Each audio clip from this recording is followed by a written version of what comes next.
Hola, soy Jorge Gómez Manzanilla. Bienvenidos a La Llama Olímpica, un programa donde analizaremos las 174 históricas medallas logradas por España en los Juegos Olímpicos y, por supuesto, donde repasaremos toda la actualidad de nuestros deportistas y nuestras deportistas en el gran camino a lograr el gran objetivo olímpico, las 22 medallas en París 2024. Cuarto programa de la temporada analizamos las medallas 11 y 12, que son curiosamente las dos primeras medallas que consigue España tras la muerte del dictador Francisco Franco y las dos medallas que consigue España en el famoso periodo de tiempo que se conoce como la transición democrática, esta transición política que llevaba de la dictadura a la posterior democracia y, lógicamente, a las elecciones democráticas por sufragio universal y, por supuesto, a la aprobación de la Constitución de 1978. Políticamente, España se sumaba en esa incertidumbre a partir del 20 de noviembre de 1975, el día en el que fallecía Francisco Franco Bamonte, aquel centinela de Occidente, como se denominó, aquel generalísimo que había cuidado supuestamente a los españoles durante los últimos 40 años. Curiosamente, la fecha del 20N coincidía también con la muerte, el 20 de noviembre del año 1936, de José Antonio Primo de Rivera, el hijo de Miguel Primo de Rivera, fundador de la Falange, que, si os acordáis, en programas anteriores hablábamos de él porque gobernó bajo una dictadura en España desde 1923 a 1930 con el beneplácito del entonces monarca Alfonso XIII. Y después de Franco, ¿qué? Eso es lo que hablaba y la incertidumbre que había en los debates de la calle en España y, por supuesto, en todos los hogares españoles. ¿Qué iba a pasar después de la muerte de Franco? Mucha gente dijo, después de Franco, las instituciones. De hecho, la monarquía no estaba bien vista por los falangistas. De hecho, Juan Carlos, el rey de España, se le denominó, cuando se supo que iba a ser el heredero de Francisco Franco a título de rey, como Juan Carlos el Breve, y algunos incluso hacían bromas, alguna gente del búnker, llamándole a Juan Carlos de Bobón, en alusión a el apellido de Borbón, como Borbón que es Juan Carlos, que, si os acordáis, viene también de esa herencia de los reyes franceses. Y con esas, Juan Carlos tuvo que lidiar durante meses con el presidente del gobierno, Arias Navarro, que había sustituido a Luis Carrero Blanco, lógicamente tras el asesinato a manos de ETA aquel 20 de diciembre de 1973. Arias Navarro asumió la jefatura de gobierno, lógicamente por designación del buque franquista, de Francisco Franco, y Juan Carlos tuvo que lidiar con él. Desde entonces, tanto Juan Carlos como Torcuato Fernández Miranda, que fue presidente de las Cortes franquistas, tuvieron la difícil tarea de ir democratizando todo ello y, sobre todo, algo importante, fijaros, convencer a las mismas Cortes franquistas de hacerse una autovoladura, es decir, de aprobar una serie de reformas que llevarían precisamente a la disolución de las Cortes franquistas. De hecho, se logró ya con el gobierno de Adolfo Suárez la aprobación de la ley de reforma política que permitiría la introducción de los partidos políticos. Pero en esa aprobación de esa ley de reforma política, lógicamente se tuvo que aprobar por las Cortes y, aparte de eso, se tuvo que refrendar en referéndum por el pueblo español. Fue la famoso eslogan del grupo Jarcha, el habla, pueblo habla, tuyo es el mañana, una canción que caló y mucho en las mentes del pueblo español, que sí, por referéndum, ganó la democracia y por fin se traería la democracia a España y la ley de la reforma política sería aprobada. Y, como digo, en esa figura clave apareció un joven de Cebreros y el rey Juan Carlos le colocó en la terna. No iba a ser nada sencillo tras la dimisión de Arias Navarro. De hecho, colocaron a gente cercana al régimen en esa terna, donde luego elegiría Juan Carlos, esa terna de 3, en la que luego elegiría Juan Carlos al presidente del gobierno. Se metió en esa terna Federico Silva y también a Gregorio López Bravo. Y se coló un joven de Cebreros muy ligado a asociaciones católicas, que además había sido exdirector de Radio Televisión Española y que coincidió, fue gobernador de Segovia y que coincidió con Juan Carlos, entre otras cosas, porque eran más o menos de la misma edad. Lógicamente, la labor de ese joven tenía que ser nada más y nada menos que ir democratizando el país, la aprobación de unas elecciones supuestamente democráticas y, aparte, la introducción de diferentes partidos políticos. Se pasaría de la ley a la ley pasando por la ley. Pero, ¿sabríais decirme el nombre de dicho político? Os doy 3 supuestos: Manuel Fraga, Santiago Carrillo o Adolfo Suárez. Adolfo Suárez. Esta vez os he engañado. Ha sido la respuesta número C. En efecto, Adolfo Suárez asumía la jefatura de gobierno y la difícil tarea de ir democratizando el país hasta conseguir, como finalmente se consiguió, la aprobación de la Constitución, aprobada y refrendada por el pueblo español en el referéndum en el año 1978, y también las primeras elecciones democráticas. Las primeras elecciones fueron en 1977, pero las primeras elecciones ya con Constitución fueron en 1979.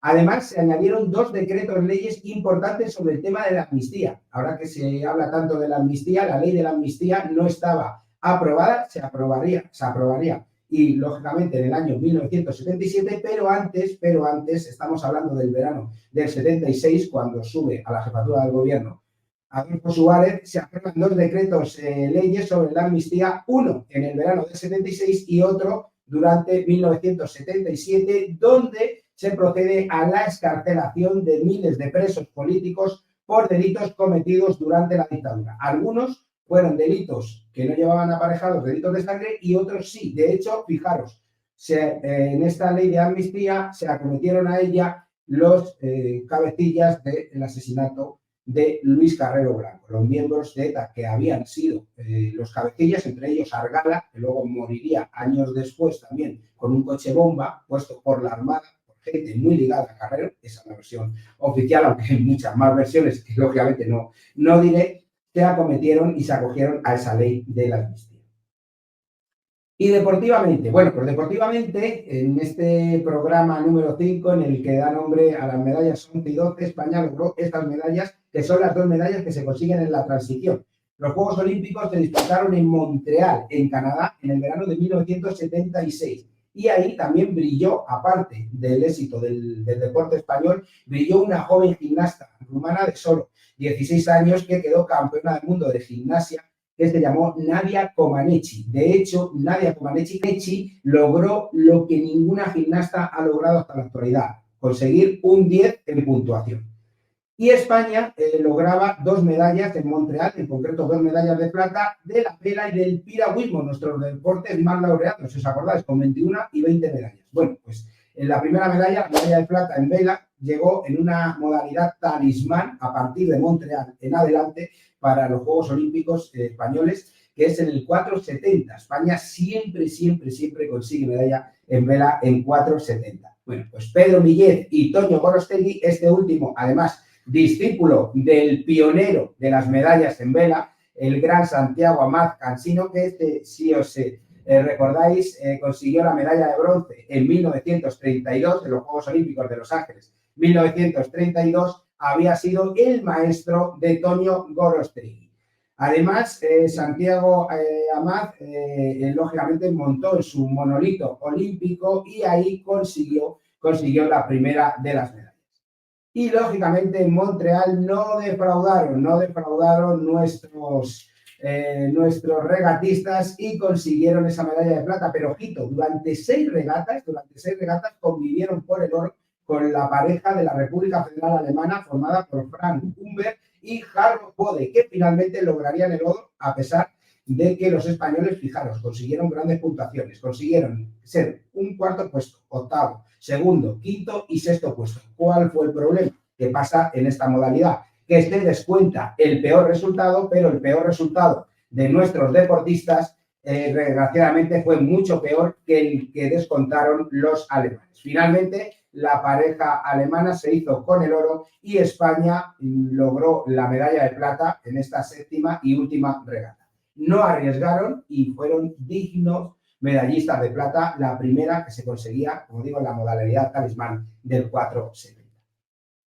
Y la segunda medalla también fue de plata, la medalla número 12, y fue el estreno de otro deporte asociado siempre a medallas en los Juegos Olímpicos. Hablamos del piragüismo. El piragüismo que actualmente tiene 20 medallas y seguramente habrá sorpaso en París con respecto a la vela. La vela, como hemos dicho, hace unos minutos tiene 21 y el piragüismo tiene 20. Bueno, pues el piragüismo conseguía su primera medalla en los Juegos Olímpicos de Montreal y en concreto lo hizo en el K4000. En el K4000 llegaría esa medalla. España llegaría con un equipo que fueron campeones del mundo, pero que les conoció con el nombre de los sindicalistas de la Piragua, un equipo formado y liderado por el gran Herminio Menéndez. ¿Y quién era Herminio Menéndez? Bueno, pues Herminio Menéndez era un obrero de Ensidesa, que era una empresa nacional de siderurgia que, lógicamente, al igual que el resto de sus compañeros, tenían que ir pidiendo favores laborales, días sueltos para poder entrenar, porque lógicamente las condiciones económicas no eran nada favorables y aparte muchos de ellos también estaban estudiando. Y este equipo llegaba a Montreal como campeones del mundo, que lo habían hecho un año antes. Un equipo formado, como digo, por Herminio Menéndez, por Luis Misionet, José Telorrio y José Ramón Díaz.